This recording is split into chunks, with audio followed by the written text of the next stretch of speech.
Kepergian Syekh Ali Jaber pada Kamis 14 Januari kemarin menyisakan duka lara yang mendalam bagi keluarga dan sahabat.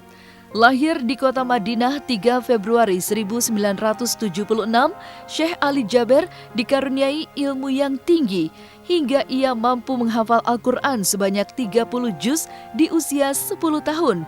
Meski memiliki ilmu yang tinggi, Syekh Ali Jaber dikenal sebagai sosok yang sederhana dan rendah hati. Almarhum tidak hanya dicintai banyak jemaahnya, namun juga mendapat tempat yang spesial di hati Ustadz Yusuf Mansur. Banyak kenangan indah penuh makna pernah dilalui Ustadz Yusuf Mansur dengan almarhum. Hal itulah yang membuat Ustadz Yusuf Mansur menitikan air mata saat prosesi pemakaman Syekh Ali Jaber. Sangat tinggi, ilmunya luas, lagi banyak, tapi rendah hati. Dan semangatnya itu loh, untuk menjadikan Indonesia ini negeri yang Qurani, penuh dengan jutaan penghafal Quran. Sehingga berkahnya itu bisa meliputi Indonesia secara keseluruhan. Nah, cita-cita itu yang kemudian akan kita terusin begitu, insya Allah. Kenangannya sama Syekh Ali. Jadi pertama sama saya di TV, saya bawa ke TV. Saya jemput beliau pertama-tama. Syekh Ali itu sosok yang luar biasa ya. Dia itu bisa dibilang pahlawan, ulama gitu. Niatnya, cita-citanya dia mulia. Dia pengen punya pesantren yang untuk tahfiz Quran. Syekh Ali punya ada 4 ya anaknya. Yang satu ada di Lombok, yang 3 ada di sini. Iya, sangat sederhana, masya Allah. Hidupnya itu hanya untuk ngabdi ya, buat Allah aja. Terakhir kali saya tanya tadi, istrinya itu ketemu sama Syekh Ali tanggal 27 Desember. Iya, karena kondisinya Syekh Ali yang masih tidak memungkinkan dan memang istrinya udah boleh pulang gitu. Tadi saya pun tanya sama istrinya bilang saya terakhir kali ini melihat bertemu tanggal 27, bahkan anaknya itu terakhir kali ketemu mungkin hampir sebulan.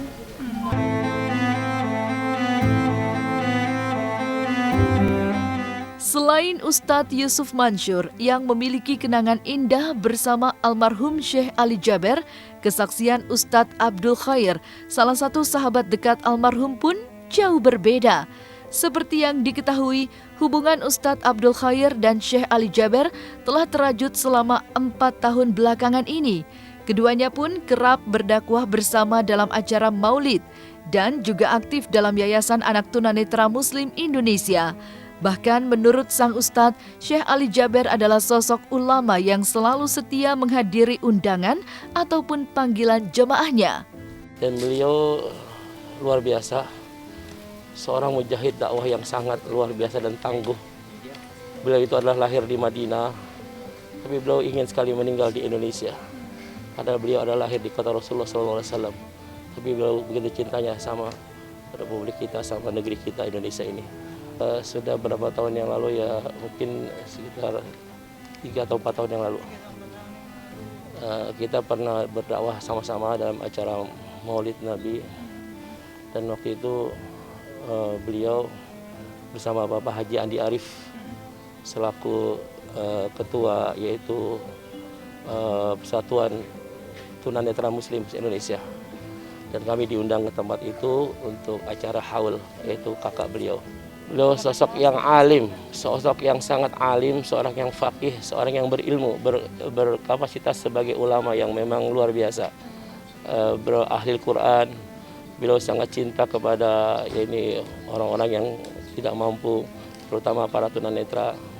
Beliau sangat gigih dakwahnya, dimanapun beliau diundang, insya Allah beliau hadir.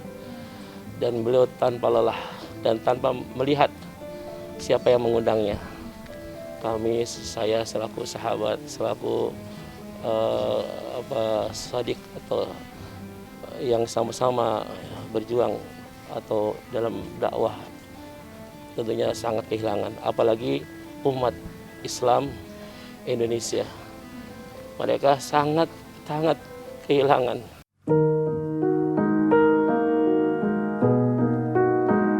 Sementara itu, sosok Syekh Ali Jaber juga ternyata begitu spesial di mata presenter kondang Irfan Hakim. Menurut Irfan, sosok Syekh Ali Jaber adalah guru yang mengajarinya membaca Al-Fatihah dengan benar. Oleh karena itu, Irfan sangat bersyukur dipertemukan dengan beliau di saat-saat terakhirnya. Selain Irfan Hakim, pengalaman yang tak terlupakan tentang sosok Syekh Ali Jaber juga dirasakan dua pedangdut kembar, Rizky dan Rido. Menurut mereka, sosok Syekh Ali Jaber menjadi panutan lewat ceramah dan dakwahnya.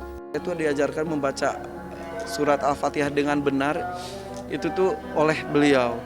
Dan itu kesempatan luar biasa, dan makanya hari ini benar-benar saya bersyukur juga bisa mendampingi almarhum dimulai dari rumah sakit, dari ruang ICU saya diizinkan untuk masuk, diizinkan untuk melihat wajahnya yang terakhir, kemudian juga menyolatkan rumah sakit, pindah ke rumahnya, diizinkan lagi bersama dengan keluarga besar, melihat wajah beliau lagi untuk terakhir kali, kemudian menyolatkan lagi di sana, kemudian pindah ke sini sebelum dimakamkan, saya ikut menyolatkan lagi sampai tadi ketika pemakaman pun, nisannya saya yang memegang, alhamdulillah. Jadi cuma itu yang bisa saya lakukan, nggak lebih dibanding beliau yang sudah memberikan begitu banyak pada saya. Intinya kita sangat kehilangan sosok yang orang mulia ya, yang menjadi panutan buat kita, dan beliau ini sangat, walaupun kita belum pernah ketemu, tapi kita merasa sudah cukup dekat dengan beliau. Saya juga ingat tuh kata-kata Syekh Ali Jaber tuh mengenai air laut. Gitu. Air laut itu meminta izin kepada Allah itu 3 kali katanya untuk menghancurkan umat katanya gitu. Jadi kata Allah tuh jangan dulu karena masih banyak di antara umatku yang masih bertakwa katanya gitu. Itu ceramah yang paling ketika ingin melihat pantai gitu, oh ini ceramah yang Ustaz Ali Jaber bilang gitu.